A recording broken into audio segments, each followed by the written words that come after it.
So good morning, everyone. My name's Caroline Hunt, and I'm the Managing Director of Emerald Starfish. This is a short video, maximum of 10 minutes, to look at, as business leaders, what you should be doing in terms of your recruitment with 5 top tips. So that's what I want to cover off with you guys today. So let me just pull up the presentation that I've got.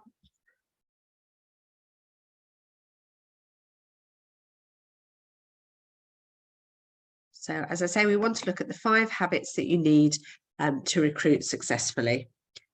And what really I want to look at is what makes for great recruitment, and then 5, as I say, 5 top tips that you should be doing as part of your recruitment all the time. Okay, so what makes great recruitment? So I ran a poll on this week, and the number one thing that came out really was communication. The poll showed more than 3/4 of people saying that candidates need to have that communication, and that poor recruitment comes down to poor communication, and it really negatively impacted on their experience. There's also other data that shows that 1/3 of candidates have turned down a job because of the quality of the communication throughout the process. So that's the number one thing to make great recruitment. Number 2 is to be a finisher completer. So have a process that starts, but most importantly finishes. And again, we'll talk about that. That's my one of my top tips. And finally, persistence. Candidates want to be wooed and flattered. You know, there's a number of jobs out there at the moment. Candidates really do have their pick of jobs. If the candidate isn't sure or doesn't come back to you when you call them the first time, continue to chase. They'll like that, and it'll pay dividends in terms of getting the right person in.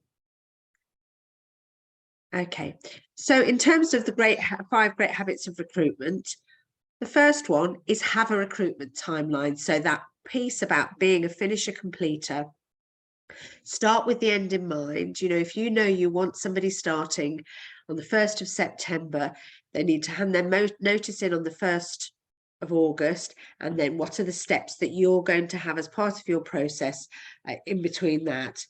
So you know, think about how many interview stages you're going to have and put that as part of your project so that you've got that in there.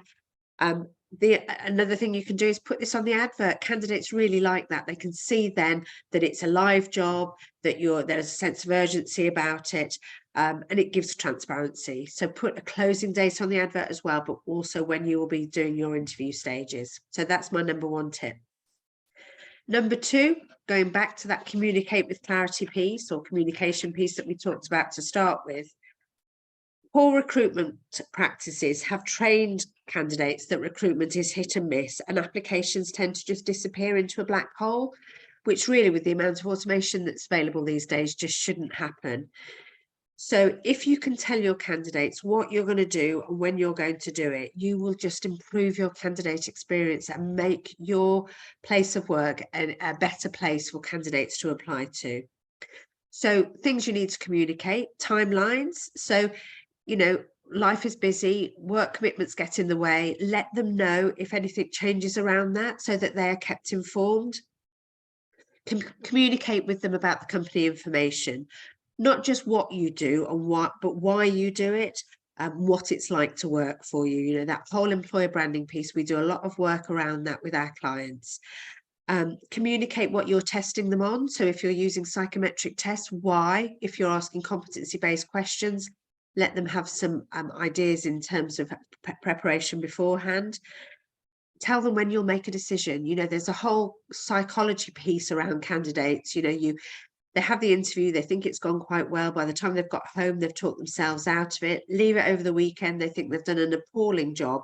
Whereas actually, if you say to them on a Thursday, we're going to think about it over the weekend, the earliest you'll hear from us is Monday, that gives them much better feelings, and therefore makes them much more likely to take your position.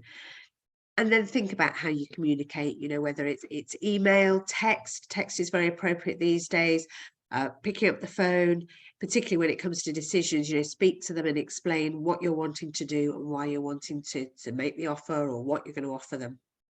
So that's my second one. Number 3, which kind of ties into this, is do what you say you will when you said you would. So it's about having that sense of urgency. Candidates get really despondent if they put in their application, which can take anywhere between 2 seconds to hours, if they don't then hear back when they expect to. The other thing to remember is that candidates aren't just interviewing for your position, they'll have a number of positions out there. And if you really want them to consider yours seriously, you need to do what you say you will when you say you will. It builds trust as well, right from the start. They know that if you say you're going to call them on a Thursday and you call them on a Thursday, that it's going to happen. So I think it's a really important thing to do. So number 4, score candidates to remove subjectivity. So it takes less than 2 seconds to make a judgment when that candidate first walks into a room. And this is based on things like looks, voice tone, accent, none of which are usually appropriate as to whether they can do the job or not. So it's really important to develop a score system to score candidates based on their ability to do the job that you're recruiting for and nothing else.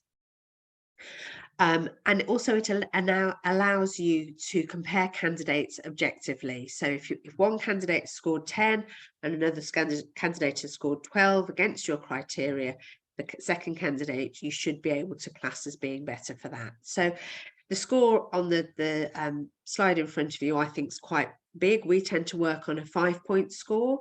So we score 3 if we think that they are competent and able to perform as we would require for that job at that particular competency. 4 would be much better than we would expect, and 5 would be absolutely outstanding. And then at the other end of the scale, 2 would be miss and 1 would be showing no level of evidence that we're looking for whatsoever. So for somebody to pass, if we're asking 4 key questions that we're scoring against, they would need to score a score of 12 or over, and that's what we do. We look at those candidates, and we're continually checking that things like personal bias hasn't got in the way, and we're not influencing the results with anything kind of more personal than that. So looking to see how we rank candidates, and it makes it so much easier in terms of offering a job. So, and then the final point is listen to your intuition. So I think this is a really important thing. So whilst I really like objectivity within recruitment and candidates being anonymous and really kind of reviewing them in terms of what they're doing and in terms of diversity and inclusion, this is really important. I do also think that there is a point where you have to listen to your gut. So when you come to the end, if somebody has scored really highly, but it doesn't just quite sit right with you, explore that further. If you have positive gut feelings, so you think that this candidate's really good and can really do the job well, and you're really, really keen, ignore them. You should have enough evidence to support that. What I'm talking about here is those negative feelings that something just doesn't sit quite right. And either look at exploring them further or actually stop the process and think, actually, I'm not going to offer this candidate. I just don't feel that they are going to fit this role for whatever reason that is. And the more you do it, the more you can really trust your intuition. I can't remember the last time I got it wrong when a candidate pulled out of an interview process. We know from their tone of voice, we know from the way they've interacted with us that it's an intuition thing. We just know that. So listen to that. So those are my 5 key points. So have a recruitment timeline and work to those. Communicate with clarity. Do what you say you will when you say you're going to. Score candidates to remove that subjectivity, and finally listen to your gut. They're things that every business leader and hiring manager should be doing, and good recruiters should be doing too, but you can bring these into the business and they will make a difference to your recruitment. So thank you very much. If you'd like some more information around this, I run strategy sessions every week. The most recent session we've been looking at, it covers off salary negotiation, saving costs on recruitment, and the recruitment habits that we've talked about today. But I'm happy to offer these to any business leader who has issues with recruitment or just wants to talk through what they're doing or get some ideas as to what's happening within the marketplace. The way you book on those is you go onto our website, which is emerald-starfish.com. You can access my diary there and find a slot that fits with your commitments as well.